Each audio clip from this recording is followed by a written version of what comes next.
Bonjour à tous et bienvenue dans le deuxième bilan de la saison 2025. On retrouve aujourd'hui Sauber pour qui l'histoire en Formule 1 s'arrête après 374 Grands Prix et 10 podiums, dont un cette année. L'équipe laissera sa place à Audi l'an prochain. L'histoire de Sauber n'a jamais été linéaire, il y a eu BMW, Alfa Romeo, récemment Kik, mais cette fois quand même ce départ a l'air d'être réel, c'est un peu différent même si j'ai le sentiment ou plutôt l'espoir que ce n'est pas vraiment fini pour cette équipe légendaire en Formule 1. Vous me donnerez votre avis mais je ne serais pas surpris de voir un jour le nom Sauber revenir. Si on se replace avant la saison, il faut se rappeler que cette équipe était en pure chute libre puisqu'elle avait été 6e avec 55 points en 2022, 9e avec 16 en 2023 et aussi 9e en 2024 avec seulement 4 petits points arrachés à l'avant-dernière course pour éviter le zéro pointé. En fait, Kik, Sauber, c'était les cancres de la Formule 1 il y a un an et 97% d'entre nous, moi compris, les avaient placés derniers pour cette saison 2025. Du coup, les objectifs qu'on avait placés en début de saison, vous les voyez, ils étaient très faibles, tenter de faire mieux qu'en 2024, exister, aller chercher quelques points.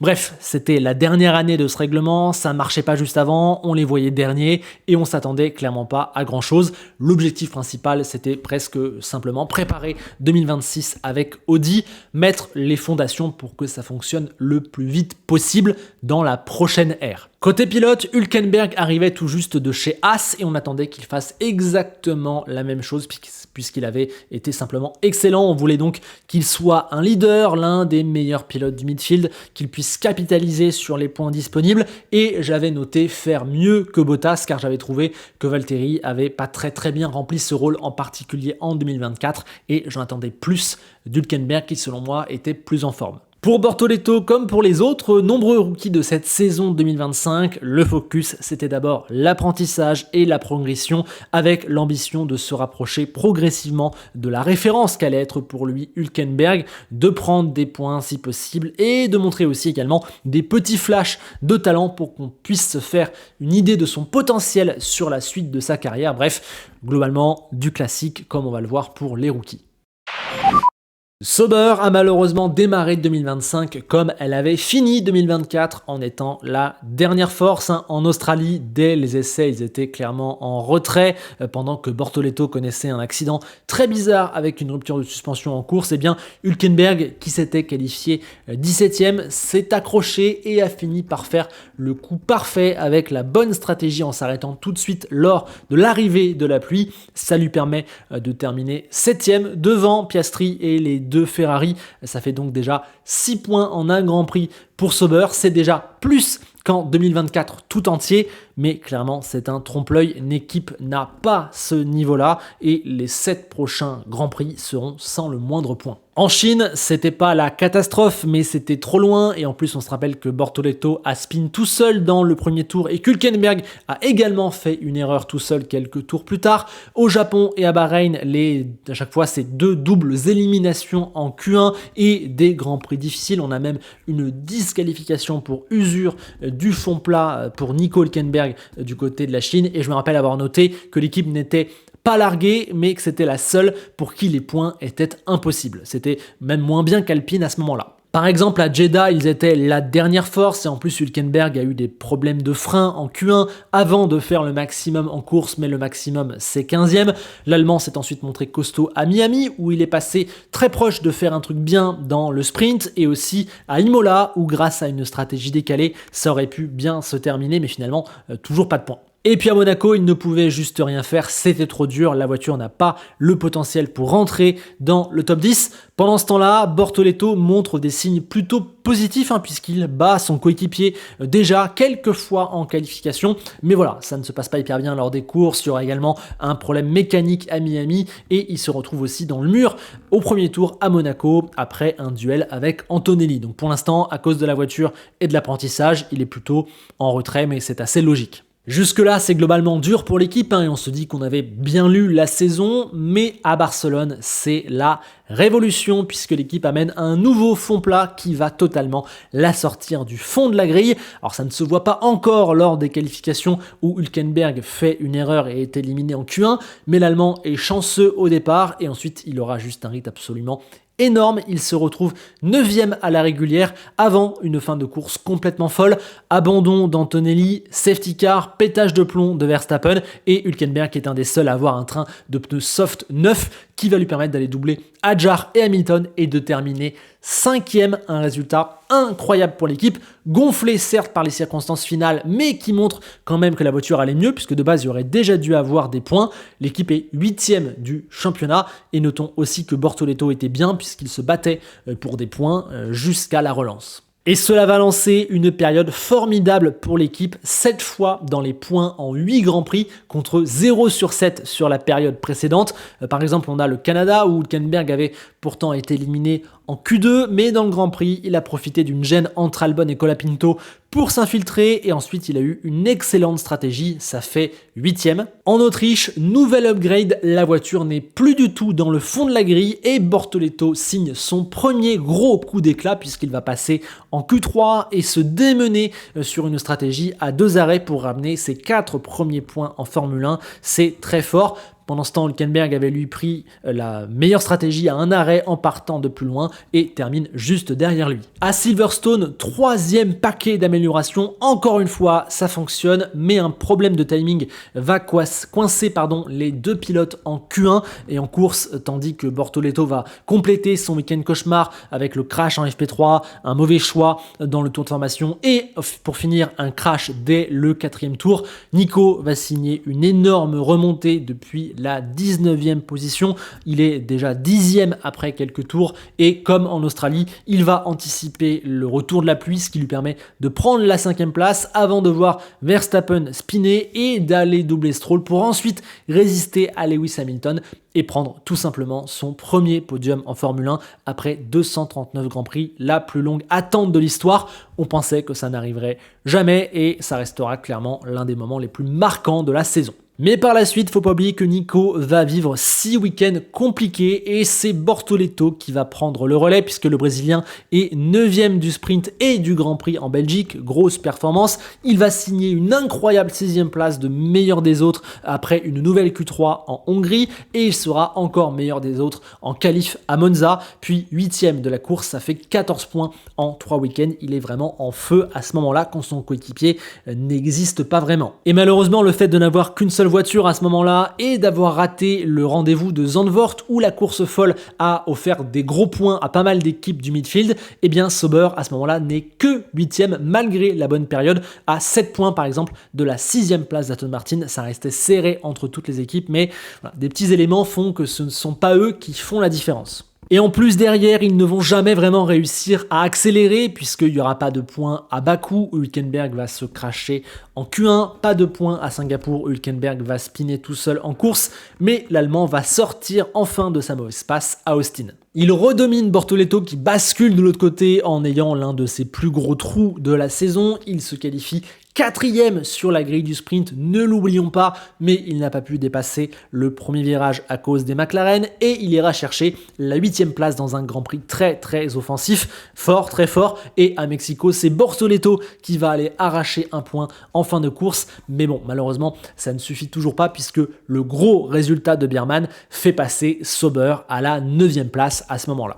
Et puis malheureusement, le Brésilien va ensuite signer 2 week-ends absolument catastrophiques. D'abord à domicile à Interlagos avec pas de performance, un énorme crash évidemment dans le sprint, puis un autre accident dès le premier tour du Grand Prix. Et ensuite il y aura Vegas où il prend 2 secondes en Q1 et fait un strike au départ. C'est dur, mais heureusement pour Sauber, Hülkenberg va bien finir l'année puisqu'il prendra 2 Q3 au Brésil, c'est 2 premières de la saison d'ailleurs je crois, et il y aura 2 points dans un bon Grand Prix malgré une stratégie qui n'aura pas été top, et c'est un petit peu l'inverse à Vegas, puisqu'à Vegas il n'y a pas de Q3, mais il y a une bonne stratégie et un nouveau bon Grand Prix qui rapporte 2 points, puis 6 après la disqualification des McLaren. À ce moment-là, Haas et Aston ne sont qu'à 4 et 5 points devant pour la 8e et 7e place, mais malheureusement, les deux derniers Grands Prix de la saison ne permettront pas à Sauber d'augmenter sa position. On a d'abord le Qatar qui est vraiment une déception puisque la voiture n'était pas dans une fenêtre fantastique. Bortoleto a fait un week-end correct, mais sans cerise sur le gâteau. Et le bon début de Grand Prix du Hülkenberg, qui avait une stratégie agressive en pneus soft, a été effacé par son accrochage avec Pierre Gasly. Et puis, nouvelle déception à Abu Dhabi avec deux week-ends inverses. D'un côté, on a Bortoleto qui se qualifie 7e et va garder cette position une bonne partie de la course. Il faisait vraiment un gros travail avant que la voiture finisse par s'écrouler sans rythme et avec des vieux pneus, quand Hülkenberg va signer un résultat qui est finalement assez représentatif de sa saison puisqu'il a été éliminé en Q1, mais il a pris une stratégie agressive à plusieurs arrêts et à la fin il est remonté rapidement. Il a été en plus aidé par quelques pénalités et il va chercher 2 points pour finir. Avec tout ça, Sauber termine 9e à 9 points de Haas et 19 d'Aston Martin. Et pour moi, sur l'ensemble de la saison, ils sont le 9e logique du championnat cette année assez clairement. Faut quand même se rappeler que le premier tiers de la saison a été globalement très compliqué. Un peu moins peut-être qu'en 2024, mais quand même, les seuls points marqués sur le début d'année, c'était sur ce scénario fou en Australie. Et pour le reste, je pense qu'à ce moment-là, même Alpine était un poil devant. Mais après, il y a eu cet énorme boom en Espagne et cette série de 3-4 améliorations incroyables qui ont marché. Sur le cœur de la saison, Sauber a joué le rôle de meilleur des autres, c'était dingue. Et les deux pilotes ont tous les deux eu leur période pour en profiter. Malheureusement, voilà, sur le dernier tiers, l'équipe est un peu plus rentrée dans le rang, c'était moins fou, plus classique, les points étaient accessibles de temps en temps, mais souvent des petits points et ils ont reculé dans la hiérarchie globale sans réussir à un moment donné à aller chercher le gros résultat pour sortir de la 9e place. La saison reste pour moi une réussite. Alors oui, 9e sur le papier, ça fait pas rêver, mais déjà on les attendait derniers, donc c'est un petit peu mieux. Et surtout, il y a 70 points, c'est énorme comparé aux 4 de l'année précédente, aux 16 de 2023, ou même aux 55 quand ils sont 6e en 2022. C'est dingue, ils ont mis plus de points que quand ils ont été 5e. Évidemment, cette année, le midfield a bénéficié de plus d'entrées dans les points que peut-être jamais dans l'histoire, mais bon, c'est quand même très fort. Et puis l'énorme point positif, c'est la capacité à développer la voiture. Là-dessus, on a senti qu'ils ont fait un énorme pas en avant, notamment par rapport à l'année dernière. L'équipe a trouvé sa manière de fonctionner, a compris sa machine, la corrélation a été bonne, donc franchement, chapeau, c'est vraiment génial de ce point de vue-là. Et ce qui a été aussi très positif, et on l'a clairement vu, on l'a clairement senti, c'est la mise en place des recrutements des années précédentes qui s'est vraiment effectuée. L'équipe s'est trouvée, il n'y a pas eu beaucoup de changements, contrairement à d'autres équipes. On va y venir dans les prochains prix. Alors, on a Binotto qui a pris son rôle, on a Jonathan Weasley qui est vraiment devenu la pierre angulaire du projet, il y a Audi qui est arrivé progressivement. Voilà, ça prend forme. Cette année, on a senti les éléments s'imbriquer petit à petit sous nos yeux. Avec le recul, ils ont vraiment très bien fait d'accélérer les choses il y a 1 an et demi, 2 ans, quand Audi est venu racheter encore plus de parts et injecter encore plus d'argent pour faire avancer les choses. Donc ouais, ça a été très fort. On a préféré avancer, construire, développer la structure plutôt que simplement attendre et perdre du temps. Contrairement à Alpine, on n'a pas jeté la saison 2025 à la poubelle en pensant en 2026. Au contraire, on s'est servi de 2025 pour construire 2026. Et je pense que c'est la bonne approche. Donc oui, il y a une moitié de saison où la voiture n'a pas vraiment été dans la bataille pour les points ou les gros points, et 9e forcément, c'est pas forcément fabuleux, mais il y a énormément de positifs dans cette année pour Sauber, surtout vu les attentes qu'on avait données en début de vidéo, et aussi il y a beaucoup de positifs pour Audi qui va arriver dès l'an prochain. Donc oui, 2025 a pour moi largement dépassé les attentes au niveau de cette équipe. Côté pilote, la photo finale est très favorable à Hülkenberg au niveau des points et il a été globalement un peu meilleur, comme le montre la moyenne générale ou le duel de notes, mais le reste des statistiques laisse entrevoir un duel vraiment plus serré que ça avec le rookie Bortoleto.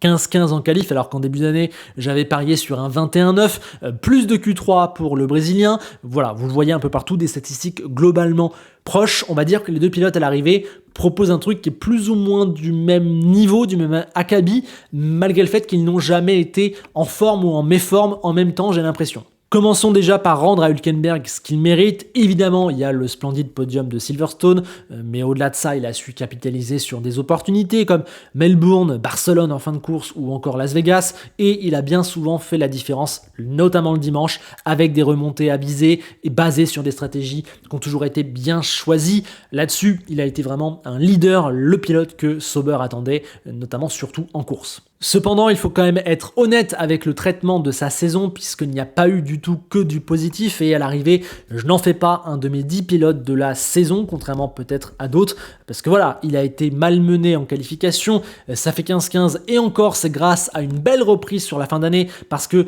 sur le cœur de la saison, après, Silverstone, il a vraiment été dominé par son coéquipier, il a connu un très très gros trou. Il a beaucoup été éliminé en Q1, il a souvent dû remonter de loin, voire la plupart du temps de trop loin. Bortoleto l'a à un moment donné pris dessus sur lui et son total de points est, je trouve, très flatteur et un petit peu trompeur. Si on essaye de corriger avec le facteur chance qui rentre en compte, je pense qu'on peut lui enlever presque la moitié des points, c'est énorme en tout cas. L'écart avec son coéquipier est beaucoup moins grand que ce que les points bruts laissent penser. Voilà, ça reste pour moi une bonne saison pour Nico Hülkenberg, oui c'est le cas, mais elle a été assez inégale et un peu trompeuse puisqu'on retiendra le podium et les 51 points. Ouais, bravo, mais la réalité cachait un peu d'autres choses, je trouve. Quant à Bortoleto, il faut commencer par dire que le taf est fait pour une première saison, même si le bilan final fait de lui le rookie le moins bien noté. Alors, il a prouvé cette année qu'il avait le niveau pour être en Formule 1, la saison est bonne, c'est déjà le plus important, et même il y a eu pas mal de moments où on s'est dit « Ah ouais, quand même, c'est très très très sérieux » puisque après des débuts corrects, le cœur de la saison a été énorme, il a écrasé Hülkenberg, il y a eu des gros points, il y a eu des Q3, il y a eu des performances majeures comme en Autriche ou en Hongrie et encore d'autres. Voilà, lui aussi a montré ce qu'il pouvait faire et qu'on pouvait compter sur lui à l'avenir. Mais, et c'est pour ça qu'il coince un peu, je crois qu'il termine par être le 16e des pilotes de la saison, eh bien ça n'a pas suivi sur toute l'année, il y a eu quand même de l'inconstance et d'erreurs, alors rien de particulièrement anormal ou alarmant pour un rookie, mais plus que ses collègues, et voilà, la fin de saison a vraiment été très difficile avec en point d'orgue les cauchemars d'Austin, de Vegas ou évidemment d'Interlagos qui alourdissent un peu la note finale, et surtout, voilà, sur les 8 derniers Grands Prix, on va dire, il a perdu le contact sur son coéquipier. Rien de grave, au contraire, quand on voit le duel avec Hülkenberg, c'est une source de pas mal de positifs et on a hâte d'en voir plus parce qu'on a vu des belles choses de Bortoleto par instant. Mais voilà, quand on prend le tout dans son ensemble, voilà, c'est pas non plus sensationnel, j'ai envie de dire.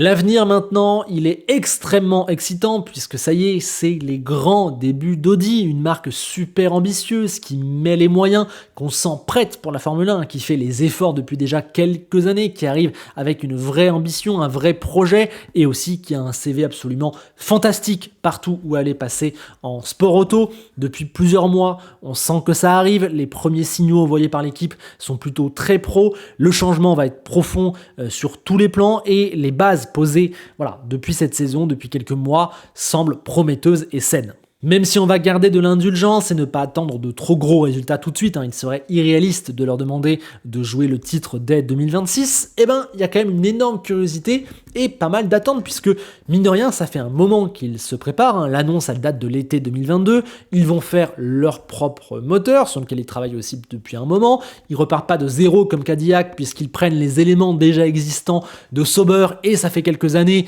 qu'ils peuvent déjà s'entraîner, entre guillemets, avec une vraie équipe de F1. Ils vont apporter tout le savoir-faire, la connaissance, les compétences, l'argent, etc. d'Audi. Donc ouais, finalement, les ingrédients pour Audi, ils sont déjà bien là dès l'an prochain. Pour les pilotes, ce sera évidemment aussi un grand test, parce que outre le niveau de la voiture et l'adaptation à ce tout nouveau défi, ils ont chacun des projets, des défis aussi devant eux. D'abord Hülkenberg qui devrait être un vrai leader dans tous les compartiments de l'équipe. Il sera très important, même fondamental pour la transition que va devoir faire Audi. Et clairement, il devra ressembler au Hülkenberg des beaux jours cette saison. pas celui qui a connu quand même quelques difficultés à pas mal de moments en 2025. Mine de rien, il a signé là et on l'a signé là pour Audi. Et l'an prochain, il va atteindre les 39 ans. C'est probablement le dernier chapitre de sa carrière, hein, Audi. Rien de négatif, mais là, il est en train d'écrire sous nos yeux sa dernière histoire. Et donc forcément, à son âge, avec un jeune coéquipier qui pousse, chaque saison est un combat pour repousser la fin, pour repousser le moment où on commencera à se dire qu'il est sur le déclin ou qu'il faut trouver d'autres solutions.